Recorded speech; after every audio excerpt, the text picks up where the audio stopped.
नमस्कार दोस्तों, biology online classes में आपका पुनः फिर स्वागत है। अभी तक तकनीकी खराबी की वजह से ये वीडियो नहीं डाल पाया मैं, इसके लिए मैं माफ़ी चाहता हूँ। अध्याय 2 पुष्पी पादपों में लैंगिक जनन का ये भाग तीसरा। इसमें हम आपको कैसे परागण होता है, इन सारी चीज़ों की जानकारी देंगे। आगे ये भी बता दें कि ये परीक्षा की दृष्टि से बहुत महत्वपूर्ण क्लासें हैं। जैसे कि हम जानते हैं कि लॉकडाउन की वजह से कोई भी स्कूल नहीं खुल रहे और ना ही कोई रीडिंग का कोई माहौल बन रहा। इस वजह से ये देखते हुए आप लोगों को अच्छे अच्छे नोट्स प्रोवाइड करवा रहा हूँ। वीडियो स्किप करके आप लोग इसको नोट डाउन भी कर सकते हैं। आइए चलते हैं नेक्स्ट भाग में। बीजाणु जनन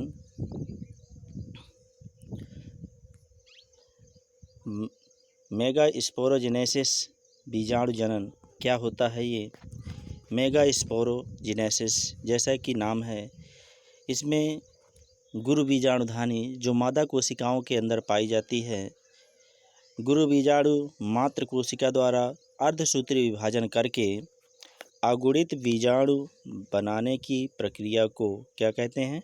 गुरु बीजाणु जनन कहते हैं।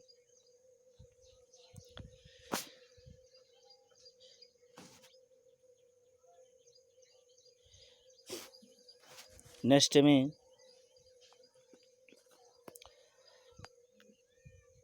और ये जो गुरु बीजाणु जनन है, जनन की क्रिया में 4 गुरु बीजाणुओं का निर्माण होता है। इसमें एक गुरु बीजाणु ही सक्रिय रहता है और जो मादा युग्मकोद्भिद या भ्रूणकोश की प्रथम कोशिका होती है, शेष 3 गुरु बीजाणु नष्ट हो जाते हैं। इस प्रकार एक गुरु बीजाणु में भ्रूणकोश बनने के विकास को एक बीजाणु कहते हैं। अर्थात कहने का आशय यह है कि अर्धसूत्री विभाजन करने के बाद कोशिकाएं अगुणित होकर के 4 गुरु बीजाणुओं का निर्माण करती है। जैसे कि इस चित्र में दिखाया गया है, 4 गुरु बीजाणुओं का निर्माण करती है और इसमें से एक गुरु बीजाणु ही सक्रिय रहता है और अन्य 3 जो है गुरु बीजाणु वो धीरे धीरे नष्ट हो जाते हैं और जो सक्रिय गुरु बीजाणु है उसको वो पोषण प्रदान करने का काम करता है। ठीक है, यह है गुरु बीजाणु जनन।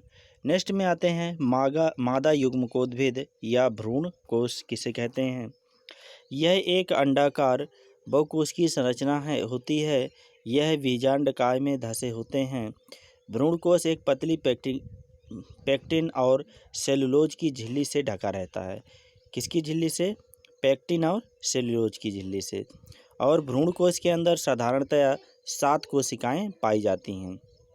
ठीक है, कितनी कोशिकाएं? 7 कोशिकाएं। एक बड़ी कोशिका मध्य में 3 बीजांड द्वार की तरफ एवं 3 विभाग की तरफ होती हैं। जैसा कि इस चित्र में आपको दिखाया गया है कि ये कोशिकाएं जो तीन और बीच में 2 कोशिकाएं हैं, ये एक कोशिका है जो दोनों 2 मिलकर के ध्रुवीय केंद्रक का निर्माण करती हैं। ये इसमें 3 बीजांड द्वार की तरफ और 3 विभाग की तरफ है। जैसा कि लिखा हुआ है तो 3 विभाग की तरफ होंगी और 3 जो है बीजांड द्वार की तरफ। आगे हम चलते हैं। भ्रूणकोश में निम्न कोशिकाएं पाई जाती हैं। कौन कौन सी होती हैं?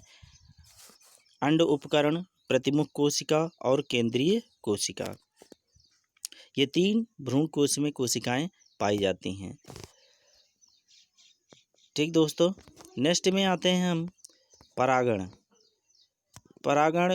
परागकणों का परागकोश से मुक्त होकर के विभिन्न विधियों द्वारा उसी पुष्प या उसी जाति के अन्य पुष्प के जायांग की वर्तिकाग्र या स्टिग्मा तक पहुंचाना परागण कहलाता है। अर्थात ये देखिए परीक्षा की दृष्टि से बहुत बहुत इम्पॉर्टेंट है। ये लगभग परागण जो है प्रत्येक वर्ष पूछा जाता है आपके एग्जाम में, और ये इसको अच्छे से अध्ययन करिएगा। परागकणों का परागकोश से मुक्त होकर, अर्थात जब परागकण परागकोश से मुक्त होते हैं और मुक्त होकर के उसी पुष्प या उसी जाति के अन्य पुष्प के जायांग अर्थात मादा भाग की वर्तिकाग्र में तक पहुँचते हैं। इस पहुँचने की क्रिया को ही क्या कहते हैं? परागण कहते हैं। यह परागण 2 या 3 प्रकार का होता है। क्योंकि 2 या 3 क्यों कहा गया? क्योंकि स्वपरागण और परपरागण ये 2 प्रकार के परागण जो होते ही हैं, जो प्रकृति द्वारा होते हैं, और एक कृत्रिम परागण होता है जो मानवों द्वारा कराया जाता है। इस वजह से ये 2 या 3 प्रकार का होता है। स्वपरागण जब एक पुष्प के परागकणों का स्थानांतरण उसी पुष्प या उसी पौधे के किसी दूसरे पुष्प की वर्तिकाग्र पर होता है तो उसे स्वपरागण कहते हैं। और कहने का आशय यह है कि जब एक पुष्प के परागकणों का स्थानांतरण उसी पौधे के किसी दूसरे पुष्प की वर्तिकाग्र पर होता है ना। जैसे एक ही पौधे में कई सारे पुष्प होते हैं, है ना, तो एक पुष्प का परागकण निकल करके उसी पौधे में लगे हुए दूसरा कोई पुष्प हो, उस पुष्प की वर्तिकाग्र तक उसका परागकण पहुंच जाए तो वो क्या कहलाएगा? स्वपरागण की क्रिया कहलाएगा। अधिकतर आप लोगों ने देखा होगा गुड़हल के पुष्प में परागकण एक स्थान से दूसरे स्थान पर स्थानांतरित होते हैं और दूसरे पुष्प को भी परागित कर देते हैं। स्वपरागण 2 प्रकार के होते हैं। एक स्वयुग्मन होता है। स्वयुग्मन एक सजात पुष्पीय परागण होता है। स्वयुग्मन क्या है? जब स्वपरागण में एक पुष्प के परागकण उसी पुष्प की वर्तिकाग्र तक पहुंचते हैं तो यह क्रिया परागण स्वपरागण होता है। यह स्वयुग्मन कहलाता है। ठीक है दोस्तों, जैसा कि इसमें है कि यदि पुष्प के परागकण उसी पुष्प की दूसरा पुष्प नहीं, पौधे का जिस पुष्प में परागकणों का निर्माण हो रहा है उसी पुष्प के वर्तिकाग्र तक यदि परागकण पहुंचते हैं तो वो क्या कहलाएगा? स्वयुग्मन कहलाएगा। और सजात पुष्पीय परागण जब एक पुष्प के परागकण उसी पौधे के किसी दूसरे पुष्प की वर्तिकाग्र तक पहुंचते हैं तो यह परागण क्या कहलाता है? सजात पुष्पीय परागण कहलाता है। समझ में आया? जैसे एक पुष्प है और उसी पुष्प पौधे में लगे हुए दूसरे पुष्प के पास पहले वाले पुष्प का परागकण दूसरे वाले पुष्प के पास यदि पहुंचता है तो वो क्या कहलाता है? सजात पुष्पीय परागण कहलाता है। ठीक दोस्तों, नेक्स्ट में आते हैं परपरागण। जब एक पौधे के परागकण उसी जाति के किसी दूसरे पुष्प की वर्तिकाग्र तक पहुंचते हैं तो उसे परपरागण कहते हैं। जी दोस्तों, जैसा कि है किसी इसमें कि जैसे एक पौधा है, उस पौधे में पुष्प के परागकण निकल करके किसी दूसरे पौधे के पुष्प की वर्तिकाग्र तक पहुंचते हैं तो क्या कहलाएगा? परपरागण कहलाएगा। परपरागण की बहुत सारी विधियां हैं। परपरागण में परागकणों का स्थानांतरण विभिन्न विधियों द्वारा होता है। देखते हैं कौन कौन सी विधियां हैं। पहला नंबर है जल पर परागण, वायु पर परागण, पक्षियों द्वारा पर परागण, कीटों द्वारा पर परागण और चमगादड़ द्वारा पर परागण। ठीक है, ये बाई वाटर, बाई एयर, ठीक है, इस तरह जो है पक्षियों द्वारा, कीटों द्वारा और चमगादड़ों द्वारा ये जो है पर परागण होता है। जल परागण हाइड्रोफिल यह 2 प्रकार से होता है, अधो जल परागण और अधि जल परागण। ठीक है दोस्तों, इसको नोट करते जाइएगा। जहाँ भी कोई समस्या हो आप कमेंट बॉक्स में हमसे पूछ सकते हैं, हम आपके प्रश्नों का उत्तर निश्चित रूप से देंगे। हाइड्रोफिल्स ये जल परागण में 2 होते हैं, अधो जल परागण और अधि जल परागण। अधो जल परागण क्या है? जब पुष्प जल के भीतर होता है, जब परागण किसके अंदर होता है? जल के अंदर होता है, तो वो अधो जल परागण कहलाता है।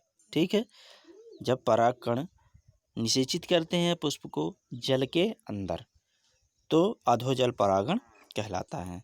जैसे नाजास, सिर्टोफिल्लम, जोस्टोर, टेरा आदि इन पौधों में अधो जल परागण होता है।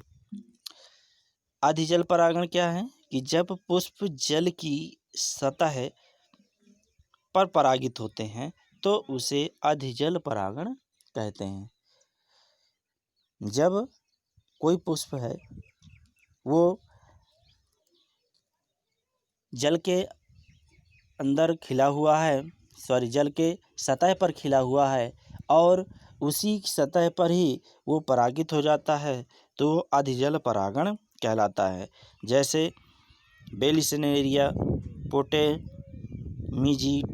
आदि जलीय पौधों में अधि जल परागण होता है। देखते जाइए, नोट करते जाइए। नेक्स्ट में है वायु परागण,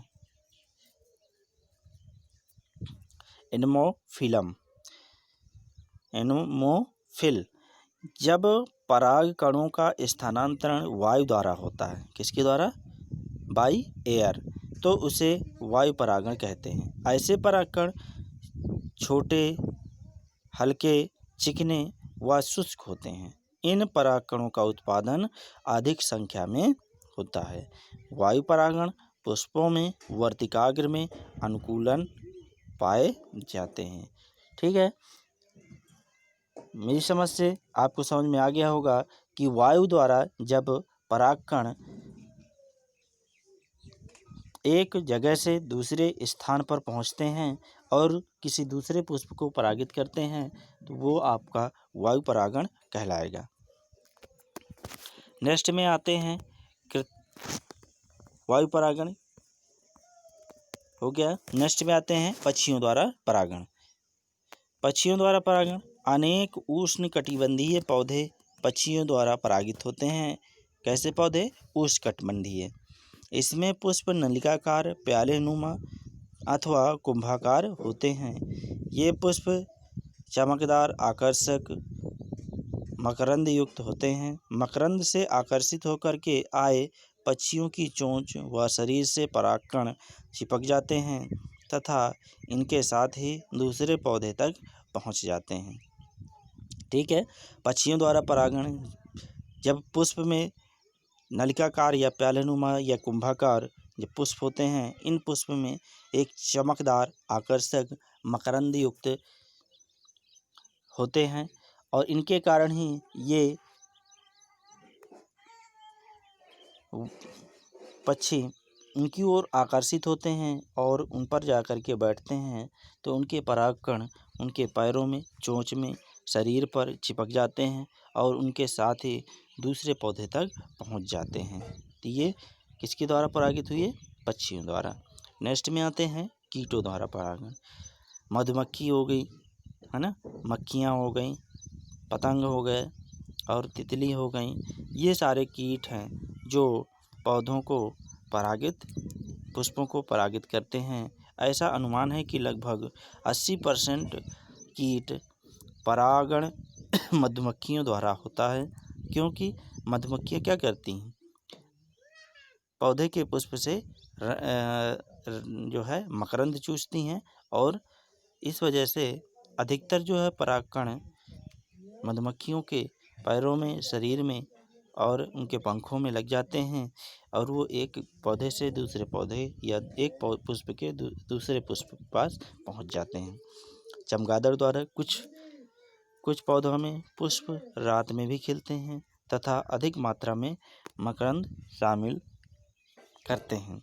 चमगादड़ निशाचर होने के कारण इन पौधों के पराग में सहायक होता है। कदम्ब हो गया, कचनार हो गया, गोरख हो गया, इमली हो गई, ये सारी चीज़ें जो है चमगादड़ द्वारा इनके पुष्प परागित होते हैं।